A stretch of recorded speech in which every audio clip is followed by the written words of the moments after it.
ఈ విజయం ఒక్క రోజులో రాలేదు. దశాబ్దన్నర కాలం పాటు మనం నలిగిపోయాం, వైఫల్యాలు చూసాం, గుండాలని ఫ్యాక్షన్ రాజకీయాలను తట్టుకుని ఇక్కడ దాకా వచ్చాం. ఈ మధ్యన పక్క రాష్ట్రంలో అక్కడ ఒక పార్టీ పెట్టి విజయం సాధించి ముఖ్యమంత్రి అవ్వగానే మన ఆంధ్రప్రదేశ్లో చాలామంది మీరు కూడా అలా చేసి ఉండాల్సిందని చెప్పి నాకు తెగ మెసేజ్లు పంపిస్తూ ఉన్నారు. ఊళ్ళో పెళ్ళికి ఏదో హడావుడి ఉంటారు కదా,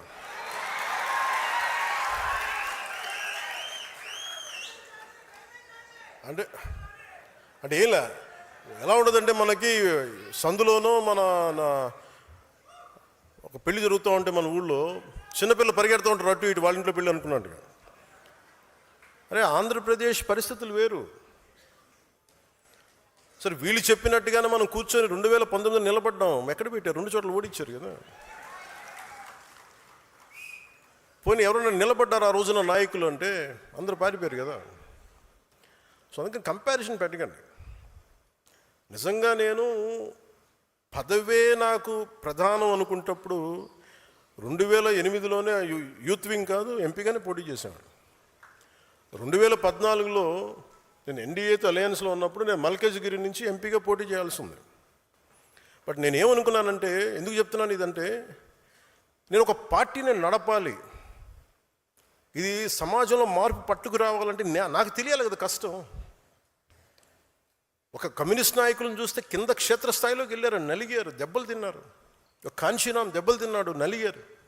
ఒక పార్టీని నడపడం ఏదో కూర్చోబెట్టి ఎదిగేయటం వచ్చేయటం పదవిలో కూర్చోవటం కాదు. ఎలా నడపగలం? ఒక సమూహాన్ని నీతో పాటు నడిపించాలని నీకు ఎంత సత్తా ఉండాలి, ఎంత అవగాహన ఉండాలి నీకు. నువ్వు ఆ భావజాలను కట్టుబడి ఉంటావా లేదా అనేది మనకు తెలియాలి.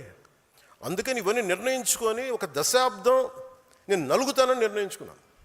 అది 2007 నుంచి మొదలుపెట్టిన ప్రయాణం 2014-18 దాకా అలా నడుస్తూనే ఉన్నాను. నలిగాను దశాబ్దం. ఆ తర్వాత 2019 చేశాను. ఎంత గెలుస్తానో తెలియదు, ఓడిపోతానో తెలియదు. బట్ అసలు ఐ వాంటెడ్ ఎక్స్పెరిమెంట్. చూద్దాం ఏం జరుగుద్దు. దెబ్బ తినకుండా ఏది రాదు. అదే 2024కి దాని గురించి మళ్ళీ వివరిస్తాను మీకు.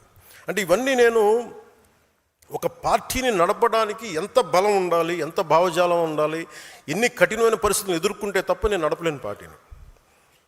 ఈ రోజున అందరూ నన్ను వదిలేసిన నేను పార్టీని చాలా ధైర్యంగా ముందుకు తీసుకెళ్ళగలను. ఆ ధైర్యం నాకు ఈ సుదీర్ఘ పుష్కర కాలం నాకు ప్రయాణం నాకు ఇచ్చింది.